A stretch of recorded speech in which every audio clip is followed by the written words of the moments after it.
What's up, guys? It's Jonathan with One Big Impact. So, good morning, and it is the first day of the One Big Impact Buddy 7-Day Challenge. So, first of all, today's video is actually going to be 5 uncommon causes of weight gain. So, the first and most important thing that I like to tell each and every single person, if my phone falls, by the way, I apologize because it's balancing on like a bottle of hot sauce right now. And it's like 3 o'clock in the morning. So, really quick, number one is assuming you're on track.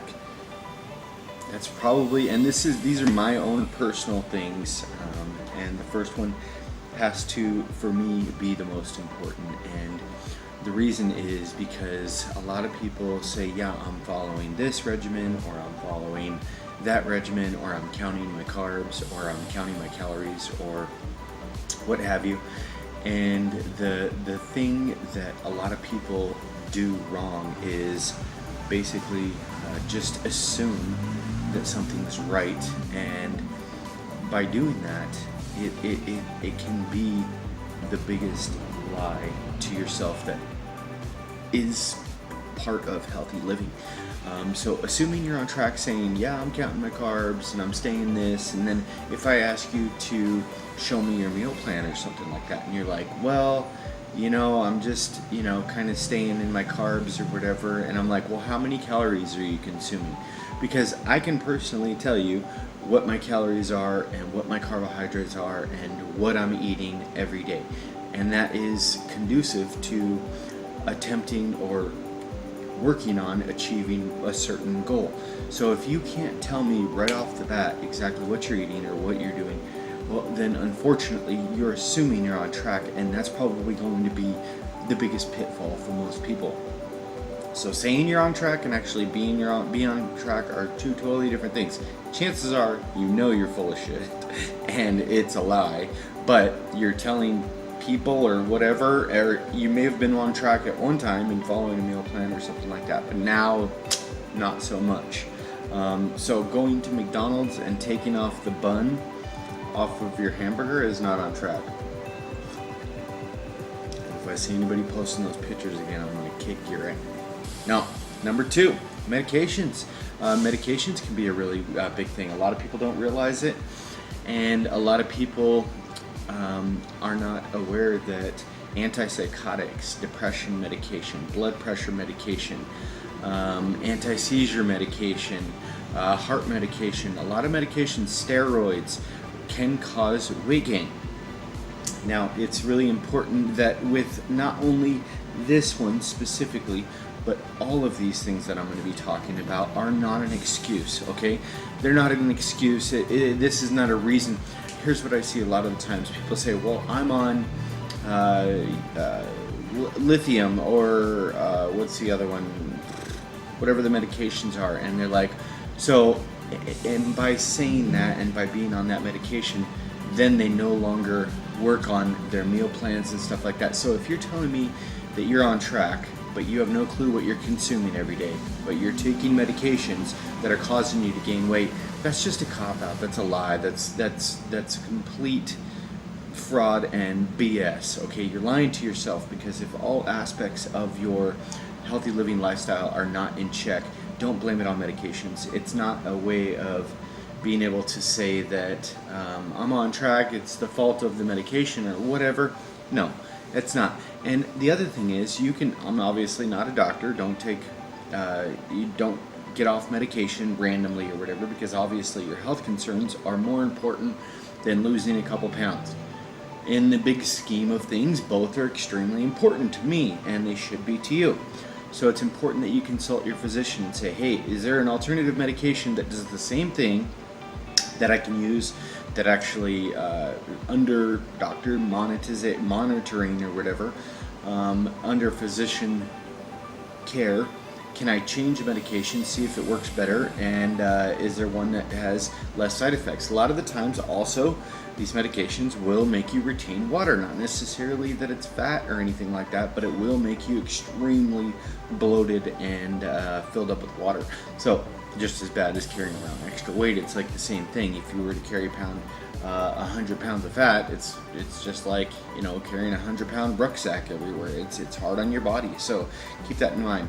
Number 3, so if you're going to change medications, don't ever just do it randomly. You have to come off medications and do it the proper way according to your doctor. Number 3, menopause. Okay, I know I'm not a girl, but I was raised by women, and I know it's a real thing. That sounds like such a guy statement. I know it's a real thing. No, of course it is a real thing. Hormonal changes, obviously. You go from fat being stored in your hips and thighs, and then when you go through menopause, it's going to switch to your stomach and stuff like that. So you'll stop gaining weight in your hips and thighs, and you'll start gaining weight in your midsection. So it's really important that you understand those changes that are happening in your life. You're going to become more lethargic. You're not going to be as active. Your metabolism is going to slow down. So a good way to be able to battle that type of your lifestyle, or that point of your lifestyle, because it's inevitable, it's going to happen to all of you, is to increase your exercise. Say, you know what, it's like saying, I don't want to work out today, and then you go work out and you have a really good workout. You're going to have to do that more often than you were before these changes happen in your life. So keep that in mind, that it's just like I said before, it's not an excuse, because I see many women each and every single day that are probably at that point in their life, and they're running marathons, or they're very active, or they're in the gym or whatever. So don't ever use it as an excuse or a cop-out, because it's not something that you can just say, it's the fault of this and that's just what it is. No, you have to work towards getting past that point in your life, or, you know, fighting against it. It's just one more obstacle. It's no big deal. So keep that in mind. The next thing is,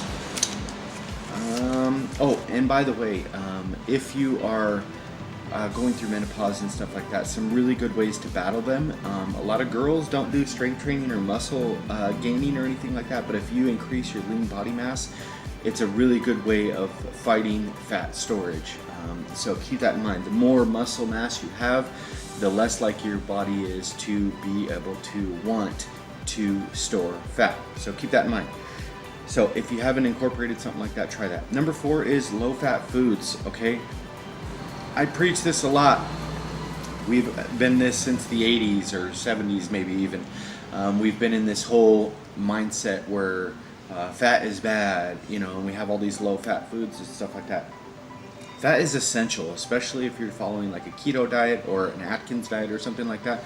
You're going to need these foods in your daily regimen. You're going to need to be incorporating them, and healthy fats, of course, like avocados, peanut butters, oils, and stuff like that. You're going to need those in your daily regimen. So it's not, I don't ever want you to avoid those, and I also don't want you to avoid foods that have fat, because when they put the low fat label on it, they're switching out that good healthy fat that your body needs to be able to become fat adapted, or to be able to do all the processes that fat can do for your body, and they replace it with some kind of strange chemicals or another altered substance that probably has a much more adverse health side effect than the fat itself. Because fat's not bad. There's obviously trans fats, saturated fats, monounsaturated fats. There's lots of different fats and stuff like that.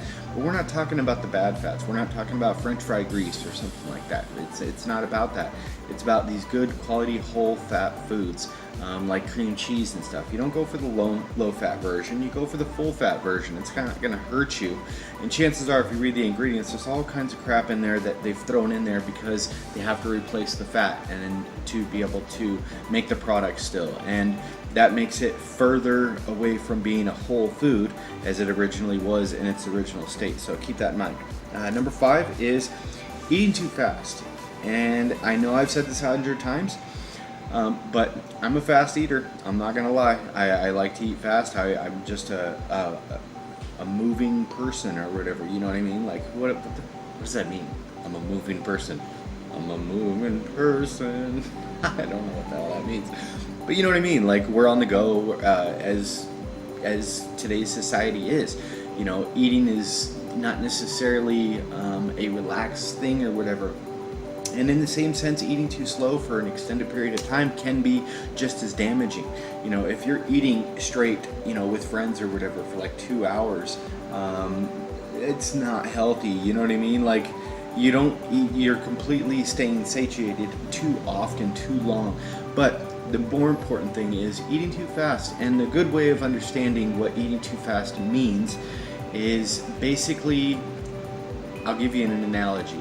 Okay, have you ever drank a lot of alcohol really fast? Okay, so they say, according to these studies they do on DUIs and stuff like that, if you were to have a couple drinks, like 2, 3, 4 drinks, and then wait 2 hours, you will be just as well off, buzzed, drunk, or whatever, as if you were to continue to drink. Because it takes, you know, a half an hour for your body to be able to metabolize through that. So have you ever seen somebody at a party and they make a bet or whatever and they drink an entire fifth, an entire giant bottle of alcohol in 1 second? What happens? They're good for about 10 minutes, and after that, done. I've seen people go to the hospital because of this, and that means because you're not letting your body catch up with what you're consuming. So you take a shot here, you take a shot there, you could probably drink an entire bottle of alcohol throughout the night. And you're probably like, no, I couldn't. Well, I know I could, and I have. But if you do it all at once, your body's not going to be able to process that properly. It's basically the same thing like food. If you consume too much at one time, it's just spilling over and your body can't process it properly. So keep that in mind, you guys. This is day 1 of the One Big Impact 7-Day Challenge. So I have no clue how my phone is balancing on this hot sauce thing. Didn't work. Clearly I cannot get my phone to balance back on that thing. It just fell off. But if you're new here, please like, share, comment, and subscribe to our channel. Also, if you have not yet, please come join us on Healthy Living for a Healthy Life. It's our Facebook group. I'll put a link in the description below. Please stay tuned for more videos like this one. I hope the information helps you. Also, if you feel that there is something that is uncommon and contributes to weight gain, please put it in the comment section below, because I'm curious about what your thoughts are. Have a beautiful day, guys. Thanks. Peace.